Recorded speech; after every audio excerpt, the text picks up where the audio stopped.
भाष्य लिखा गया है, न्याय भाष्य नाम से। किसने लिखा? वात्स्यायन ने लिखा। वैशेषिक दर्शन, कणाद या उलूक। सुप्रभातम। एमपीपीएससी यूनिट 1 के नवीन सत्र में आपका स्वागत है। आज हम षड दर्शन को पढ़ेंगे, तो आइए चलते हैं और देखते हैं।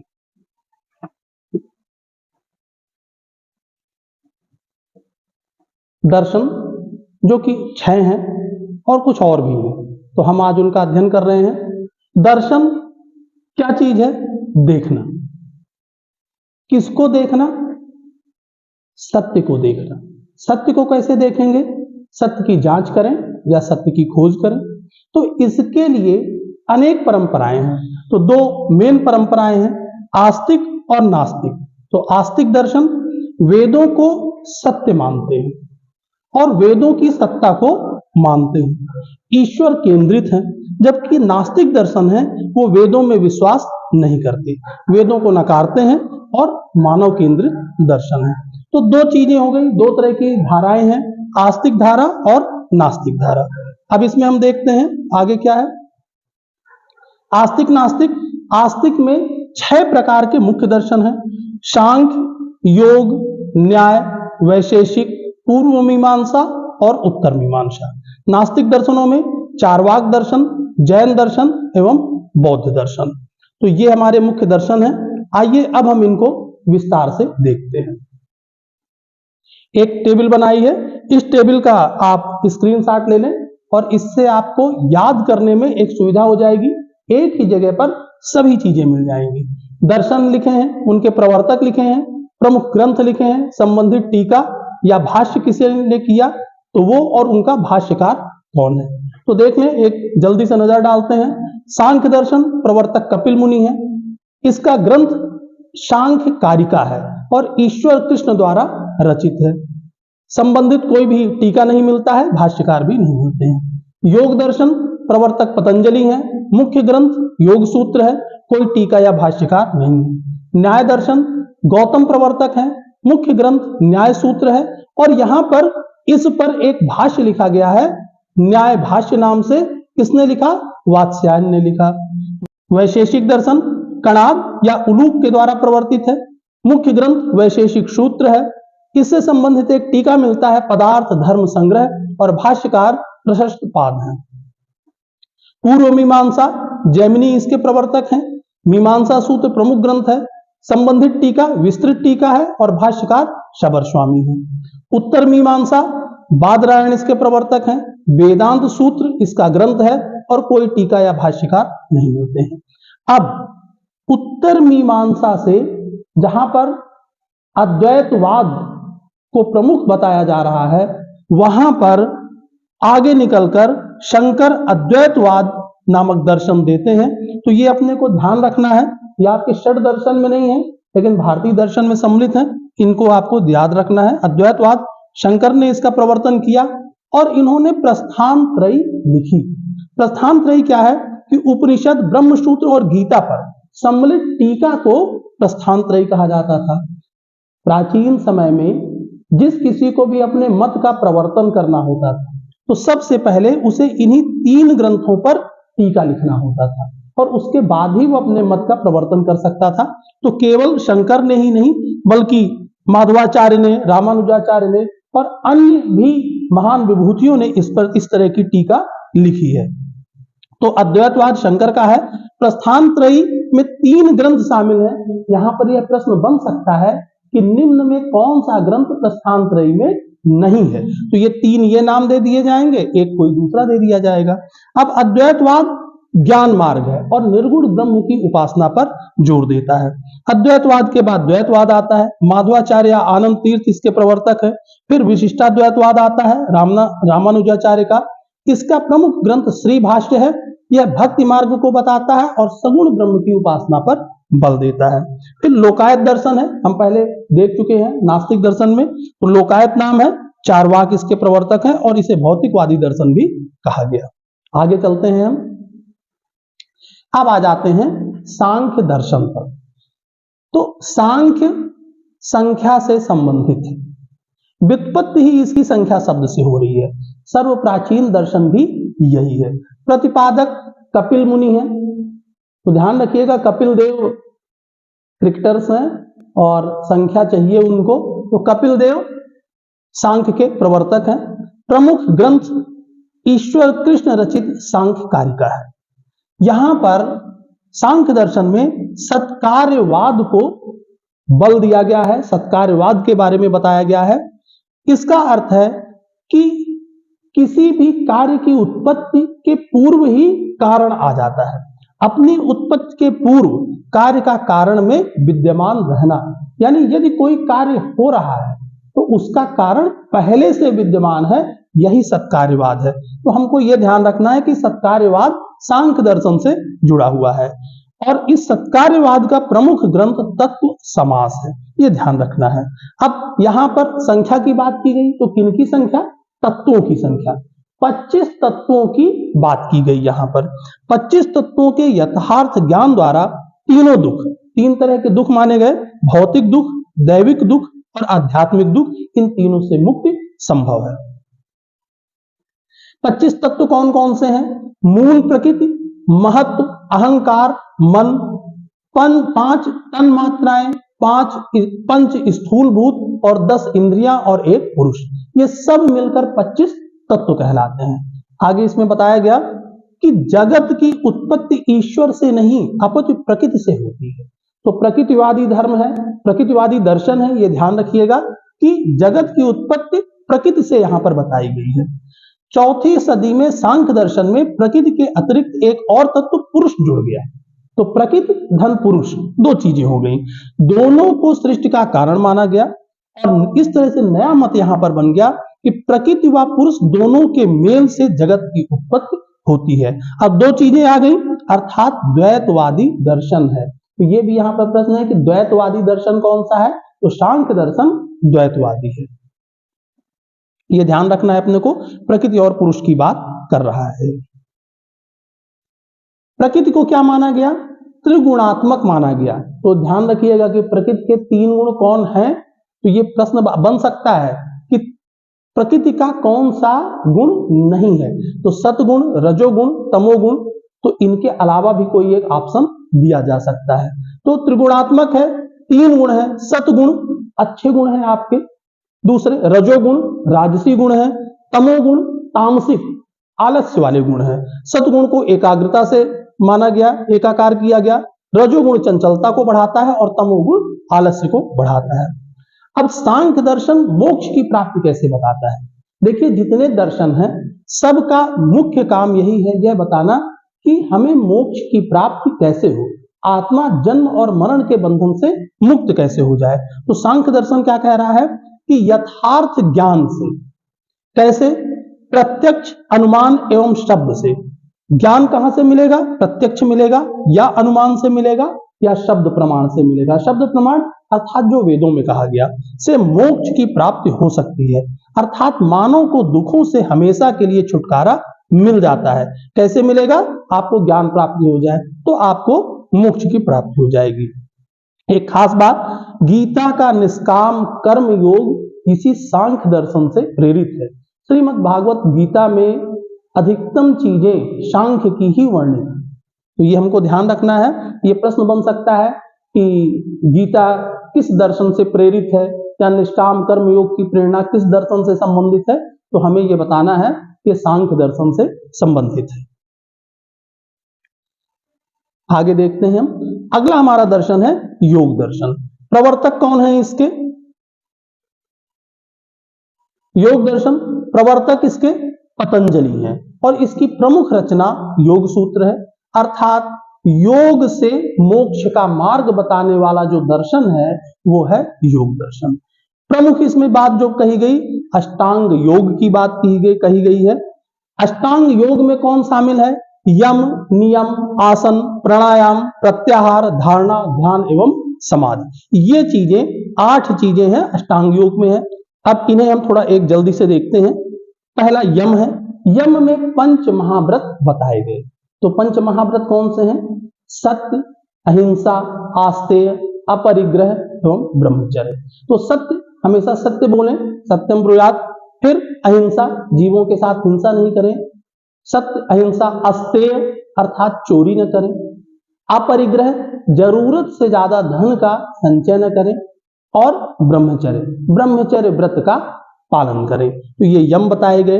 नियम शुद्ध, संतोष और स्वाध्याय, ये नियम है। आसन, आप आसन योग से संबंधित है आसन, आप समझ सकते हैं, जैसे सुखासन, एक सामान्य आसन में बैठ जाना, सुखासन पालथी आलथी पालथी मार के बैठ जाइए, सुखासन में बैठना। आसन सिद्धि तब होती है जब किसी आप एक आसन में 3 घंटे तक लगातार बैठे रहते हैं, उसे आसन सिद्धि बोलते हैं। तो ये योग के माध्यम से मोक्ष प्राप्त करना चाहते हैं तो आसन सिद्धि उसमें सर्वप्रथम आता है। प्राणायाम, तो प्राणायाम आप करते हैं, बाबा रामदेव हमेशा प्राणायाम करवाते हैं, आप लोगों ने देखा है, आपको भी करना चाहिए प्राणायाम। एक मेडिटेशन एक तरह से उससे हो जाता है और आपको एकाग्रता की ओर ये लेके जाता है। तो प्राणायाम में क्या होता है, पूरक, कुंभक, रेचक। ध्यान रखिएगा, प्राणायाम से प्रश्न बन सकता है कि इनमें से कौन सा प्राणायाम में नहीं है। तो 3 ये है, पूरक, कुंभक, रेचक। सांस को अंदर भरना, कुछ देर तक रोक कर रखना और फिर बाहर छोड़ना। प्रत्याहार, विषय भोग का त्याग कर देना। धारणा, केंद्र बिंदु, एक धारणा बनानी है, केंद्र बिंदु एक लेना है, ईश्वर को यहां पर माना गया और उसी बिंदु पर, ईश्वर पर आपको ध्यान को एकाग्र करना है। और यदि ये आप कर रहे हैं तो समाधि की प्राप्ति होगी, अर्थात चित्त की एकाग्रता आपको मिल जाएगी। अब आगे यहां क्या बताया गया, अष्टांग योग विधि द्वारा बुद्धि, अहंकार, मन, ये 3 है चीजें हैं, बुद्धि, अहंकार, मन का निरोध ही योग कहलाता है। यानी इन तीनों चीजों का निरोध करना है आपको। योग दर्शन का सांख्य दर्शन से घनिष्ठ संबंध है। विशेष बात है, ध्यान रखिएगा, यह प्रश्न बन सकता है कि किस दर्शन का योग से संबंध है, या सांख्य दर्शन का किससे घनिष्ठ संबंध है। तो योग दर्शन का सांख्य दर्शन से घनिष्ठ संबंध है, क्योंकि सांख्य के 25 तत्वों के साथ ईश्वर की सत्ता को भी मान्यता दी है, इसलिए यह ईश्वर सांख्य भी कहा जाता है। यह शब्द ध्यान रखिएगा, ईश्वर सांख्य भी इसे कहा गया है। ज्ञानेंद्रियों एवं कर्मेंद्रियों का निग्रह योग मार्ग का मूलाधार है। तो योग मार्ग पर आप चल रहे हैं तो अपनी ज्ञानेंद्रियों और कर्मेंद्रियों को निग्रह करना है, आपको इनको आपको संभाल कर रखना है। योग साधना से ही चित्त, अंतःकरण का शारीरिक लगाव दूर हो जाता है और उसमें एकाग्रता आती है। अब योग दर्शन से और हमें क्या जानकारी मिलती है, योग दर्शन से प्राचीन काल में शरीर क्रिया व शरीर रचना संबंधी ज्ञान के विकास का पता चलता है। आसन बताए गए हैं अनेक तरह से, और वहां पे बताया गया है कि किस आसन से क्या आपको लाभ होगा। तो यानी शरीर रचना की जानकारी थी। योग दर्शन जिन लोगों ने भी लिखा उनको। योग दर्शन सत्कार्यवाद का सिद्धांत मानता है। सत्कार्यवाद का सिद्धांत हम ऊपर देख चुके हैं, तो योग दर्शन भी इस सिद्धांत को मान रहा है। योग दर्शन द्वारा मोक्ष की प्राप्ति कैसे होगी, ध्यान और शारीरिक साधना से मोक्ष की प्राप्ति मिलती है या हो जाती है। अगला हमारा दर्शन है न्याय दर्शन, प्रतिपादक गौतम ऋषि हैं। न्याय सूत्र इसका प्रमुख ग्रंथ है और इसमें यहां पर वात्स्यायन द्वारा एक टीका लिखा गया है जिसका नाम न्याय भाष्य है। क्या बोलता है यह दर्शन, देखते हैं। ईश्वर, जीव व प्रकृति, देखिए ऊपर ईश्वर की प्रकृति की बात की गई थी और पुरुष की बात की गई थी। यहां पर ईश्वर, जीव व प्रकृति तीनों की स्वतंत्र व नित्य सत्ता में विश्वास करता है ये दर्शन। यानी तीसरी चीज भी यहां पर ईश्वर को भी ले लिया गया है। इस तरह से वहां पर द्वैतवाद था, यहां पर त्रैतवाद आ जाता है, यह ध्यान रखना है। यह मुख्यतः तर्क, प्रमाण व निर्णय पर आधारित है। यह दर्शन तर्क पर, प्रमाण पर और निर्णय पर आधारित है।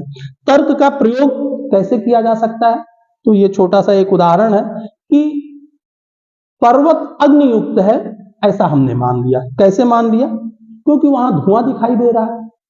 अब धुआं हमें दिखाई दिया क्योंकि घरों में हमें आग जलती है, धुआं दिखाई देता है, अर्थात यहां पर अग्नि लगी हुई है।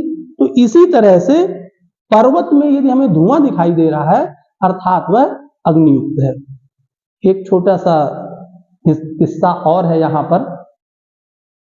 एक दर्शन के विद्यार्थी किसी बड़े शिक्षण संस्थान से दर्शन में पीएचडी करके घर पहुंचे और माँ बड़ी खुश हुई, बेटा आ गया है, बेटे के लिए लड्डू लेके आई। माँ मैं बहुत कुछ पढ़ के आया, और तुमको अभी एक चीज दिखा दूं। मैं कहा, हाँ बताओ भाई क्या दिखाती हो? कि देखो तुम 2 लड्डू लेके आई हो और मैं ये कह रहा हूं कि 3 लड्डू है, मैं तर्क से सिद्ध कर सकता हूं। तो माँ को बड़ा आश्चर्य हुआ कि बेटा ये तो दिख रहा 2 लड्डू है। कि हाँ माँ, जरा गिनो तुम इसको। तो माँ ने कहा 1 और ये 2। कि 2 आया, ये लड्डू 2 है और वो 1 है, तो 2 और 1 3 लड्डू हो गए। माँ ने कहा पर बेटा दिख तो 2 रहा है। पर बेटा, बेटे ने कहा कि पर माँ तर्क से तो पता चला, तुम ही नहीं कह रही हो ये 1 है ये 2 है, तो 2 और 1 3 लड्डू है ये। कुछ देर तक माँ बेटे इसी तरह से बात करते रहे। पिता थोड़ा दूर पर बैठा हुआ था। कुछ देर बाद पिताजी बोले कि बेटा मैं समझ गया कि तुम बहुत कुछ पढ़ के आए हो। और अपनी पत्नी से कहा कि भाग्यवान, 1 लड्डू तू खा ले, 1 लड्डू मुझे दे दे और तीसरा लड्डू बेटा खा लेगा। तो ये तर्क से जो आप साबित कर रहे हैं, तो कभी वितर्क और कुतर्क ना करें, ये हमें ध्यान रखना है, तब तर्क शास्त्र कहीं पर सही साबित होगा। तो तर्क का प्रयोग हो गया, कैसे करना है ये हमें देखना है। अब प्रमाण 4 प्रकार के बताए गए। तर्क बताया गया, प्रमाण बताए गए। तो प्रमाण 4 प्रकार के: प्रत्यक्ष प्रमाण, अनुमान प्रमाण, उपमान तुलना से प्रमाण और शब्द प्रमाण। तो प्रत्यक्ष प्रमाण जो दिख रहा है वो प्रत्यक्ष प्रमाण है। मैं आपके सामने हूं, प्रत्यक्ष हूं। अब अनुमान का प्रमाण, आप सुबह सोकर उठे और बाहर निकले, देखा गड्ढों में पानी भरा हुआ है। तो ये गड्ढों में पानी भरा हुआ है तो अर्थात रात में वर्षा हुई होगी, ये अनुमान आपने लगा लिया। फिर उपमान तुलना के द्वारा प्रमाण, आपने कभी शेर नहीं देखा है, लायन नहीं देखा है आपने, या टाइगर नहीं देखा है आपने, तो आपको जंगल के रास्ते से जाना है, तो घर में बताया गया कि बेटा टाइगर होता है। और कैसा दिखता है टाइगर? कि बिल्ली देख रहे हो, समझ लो बिल्ली जैसा ही रहता है, इसी का बड़ा सा रूप है, बहुत बड़ा सा दिखाई दे तो समझ जाना टाइगर। अब आप जंगल में गए और आपको एक बिल्ली जैसा बड़ा सा जानवर दिखाई दिया, तो तुरंत आपके मन में तुलना आ गई कि बिल्ली जैसा ही बड़ा जानवर है, उपमान मिल रहा है, जरूर ये टाइगर होगा। तो ये उपमान हो गई, तुलना से प्रमाण। और शब्द प्रमाण, अर्थात वेदों में जो कहा गया वो शब्द प्रमाण है। तो शब्द, अब यहां पे किया क्या जा रहा है न्याय दर्शन? शब्द प्रमाण अर्थात वेदों को तर्क की कसौटी में कसा, और इससे हमें क्या निकल के आया? उपनिषद निकल के आया। आगे क्या कह रहे हैं इस दर्शन में? ईश्वर को वेदों एवं सृष्टि का रचयिता माना गया है। न्याय दर्शन के अनुसार मोक्ष की प्राप्ति ज्ञान की प्राप्ति से ही संभव है, अर्थात ज्ञान की प्राप्ति होगी तो मोक्ष की प्राप्ति हो जाएगी। अगला दर्शन है वैशेषिक दर्शन। प्रवर्तक महर्षि कणाद है, इन्हें उलूक, कणभुक या कश्यप के नाम से भी जाना गया है। प्रामाणिक ग्रंथ वैशेषिक सूत्र है। संबंधित भाष्य जो लिखा गया वो पदार्थ धर्म संग्रह है। इसके भाष्यकार अर्थात इसके भाष्यकार प्रशस्त पाद हैं। यहां पर एक जो मुख्य सिद्धांत है परमाणुवाद का सिद्धांत है, तो ये ध्यान रखिएगा कि परमाणुवाद का सिद्धांत वैशेषिक दर्शन से मिलता है। क्या कहा जा रहा है यहां? संसार की उत्पत्ति परमाणु से हुई, परमाणु जगत का नित्य तत्व है, ये ध्यान रखना है। विशेष नामक पदार्थ पर बल देने के कारण वैशेषिक कहलाया। वैशेषिक दर्शन क्यों कहा गया? क्योंकि विशेष नामक प्रमाण पर बल दिया गया। किसी वस्तु का किसी शब्द से ज्ञान होना पदार्थ कहलाता है। यानी पदार्थ क्या है?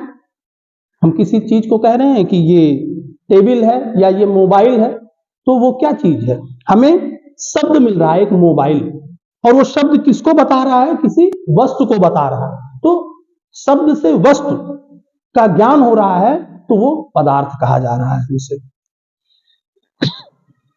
वैशेषिक दर्शन द्रव्य अर्थात भौतिक तत्वों के विवेचना को महत्व देता है। तो जो भौतिक चीजें हैं उनकी विवेचना की गई है।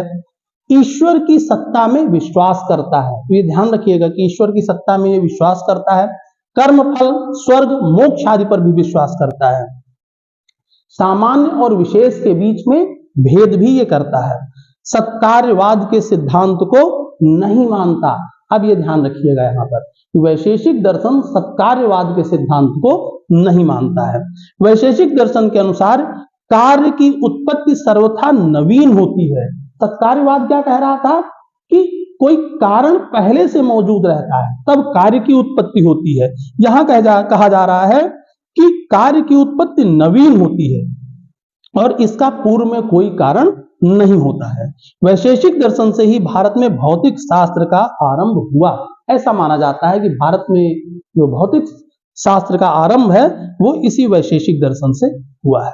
वैशेषिक दर्शन मोक्ष प्राप्ति के लिए क्या कहता है कि पदार्थों के तत्व ज्ञान से स्वतंत्र जीव की मुक्ति संभव है। यानी यदि आपको पदार्थों का ज्ञान हो जाएगा तो जीव की मुक्ति हो जाएगी। आगे चलते हैं। मीमांसा दर्शन प्रवर्तक जैमिनी ऋषि हैं। प्रमाणिक ग्रंथ पूर्व मीमांसा सूत्र। इसी नाम के चलते मीमांसा दर्शन को पूर्व मीमांसा भी कहा जाता है।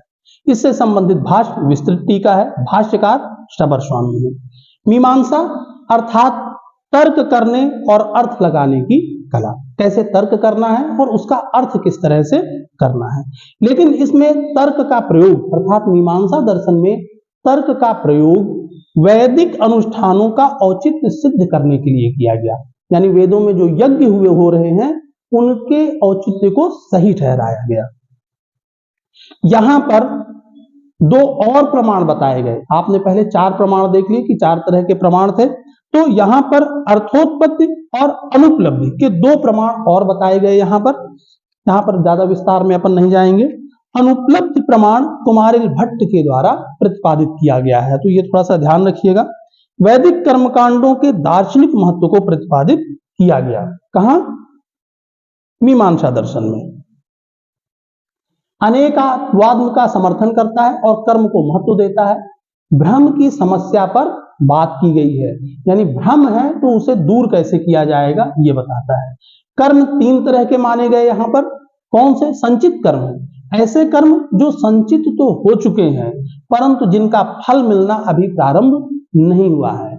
आप जो पीएससी की तैयारी कर रहे हैं जिसका फल अभी आपको नहीं मिला है, ये आपका संचित कर्म है। संचयमान कर्म, व्यक्ति द्वारा किए जा रहे कर्म जो निरंतर संचित हो रहे हैं। एक तो संचित कर्म है, पूर्व से संचित कर्म, और संचयमान जो लगातार आप प्रयास कर रहे हैं वो संचयमान कर्म है। और प्रारब्ध कर्म, संचित कर्म नहीं है ये, परंतु इन कर्मों का फल मिलना प्रारंभ हो चुका है। अर्थात जो आपको फल मिलने लग गया जिन कर्मों का, उसे प्रारब्ध कहा जाता है। तो ये चीज है। संचित पुण्य कर्म स्वर्ग दिलाते हैं और संचित पुण्य के समाप्त होने पर अर्थात क्षीण होने पर मनुष्य को पुनः धरती में आना होता है। आपने अच्छे काम किए हैं, पुण्य काम किए हैं, तो आपको स्वर्ग की प्राप्ति होगी। स्वर्ग में रहेंगे, खाता आपका घटता जाएगा, अकाउंट बैलेंस जहां 0 हुआ आपका, पुनः आपको मृत्यु लोक में पृथ्वी में भेज दिया जाएगा। और किंतु मोक्ष जन्म पुनर्जन्म के चक्र से मुक्ति की बात कहता है। मीमांसा दर्शन मोक्ष प्राप्ति कैसे बताता है? वेद में निहित कर्मों के अनुष्ठान से मोक्ष की प्राप्ति हो सकती है और मोक्ष पाने के लिए हमें यज्ञ करना चाहिए। ये प्रश्न बनता है कि कौन सा दर्शन कहता है कि मोक्ष पाने के लिए यज्ञ आवश्यक है? तो उत्तर मीमांसा या मीमांसा दर्शन इसका उत्तर आएगा। अगला हमारा आखिरी दर्शन है उत्तर मीमांसा। उत्तर यानी बाद का, उत्तर मीमांसा, इसे वेदांत दर्शन भी कहा गया। इसके प्रवर्तक बादरायण है। प्रमाणिक ग्रंथ ब्रह्म सूत्र या वेदांत सूत्र कहा गया। अब वेदांत दर्शन का आधार क्या है? उपनिषद, गीता और ब्रह्म सूत्र है। ये इसके आधार है। इन्हीं तीनों को प्रस्थानत्रयी भी कहा गया है, ये याद रखिएगा आप। दार्शनिक परंपरा का चरमोत्कर्ष यहीं पर आकर मिलता है। पहले वाले जो दर्शन थे वो सब आकर यहां पर अपने पूरी तरह से यहां पर दिखाई पड़ते हैं। इसमें जगत, जीव, ब्रह्म, उपाय व फल 5 चीजों की चर्चा की जा रही है यहां पर। अभी केवल कहीं पर 2 किया गया, 3 किया गया, यहाँ 5 चीजें हैं। जगत, जीव, ब्रह्म, उपाय एवं फल का वर्णन किया गया है। और ब्रह्म के निर्गुण और सगुण रूपों के आधार पर इसकी 2 शाखाएं अद्वैतवाद और द्वैतवाद मानी गई हैं यहाँ पर। तो अद्वैतवाद, द्वैतवाद का जन्म कहां से हो रहा है? उत्तर मीमांसा से हो रहा है। वेदांत दर्शन के अनुसार ब्रह्म ही सत्य है, अन्य हर वस्तु माया अर्थात अवास्तविक है। यानी कि माया की बात यहां पर की गई है, ये अपने को ध्यान में रखना है। कर्मवाद पर बल दिया गया है। कि मनुष्य को पूर्व जन्म में किए गए कर्मों का परिणाम भुगतना पड़ता है। यदि पूर्व जन्म में आपने अच्छे कर्म नहीं किए हैं तो वो आपके प्रारब्ध बनकर अगले जन्म में आएंगे। ये प्रारब्ध हुआ कि हमने पूर्व जन्म में कोई कर्म किए, उनका फल उस जन्म में नहीं मिला, वो संचित कर्म हो गए आपके, और वो संचित कर्म का फल प्रारब्ध के रूप में अगले जन्म में आकर मिलेगा। अब वेदांत मोक्ष की प्राप्ति कैसे बताता है? आत्मा और ब्रह्म अभेद, ये ध्यान रखिएगा। ये यहां कहा गया कि आत्मा और ब्रह्म एक ही है, अभेद है, इसमें कोई भेद नहीं है। अतः जो कोई आत्मा को या अपने आप को पहचान देगा, आपने स्वयं को पहचान लिया, तो उसे ब्रह्म का ज्ञान हो जाता है। यदि आपने स्वयं को पहचान लिया तो ब्रह्म का ज्ञान हो जाता है, और इसी तरह से मोक्ष की प्राप्ति हो जाती है। अहम ब्रह्मास्मि, ये सूत्र वाक्य है, पंच महावाक्य यहाँ पर है, तो एक उनमें से प्रमुख है अहम ब्रह्मास्मि। ये कहाँ कहा गया? तो ये आपको वेदांत दर्शन में या उत्तर मीमांसा में कहा गया। तो ये दर्शन के बारे में छोटा सा टॉपिक था, प्री के हिसाब से अभी इसको पढ़ाया गया है, और ये और विस्तार से है आपके फोर्थ पेपर में, ये मेंस के पेपर में ज़्यादा है। यदि आपको मेरा ये लेक्चर पसंद आता है तो इसे लाइक करिए, सब्सक्राइब करिए, शेयर करिए। पूरा देखने के लिए आप सबको बहुत बहुत धन्यवाद। प्रणाम।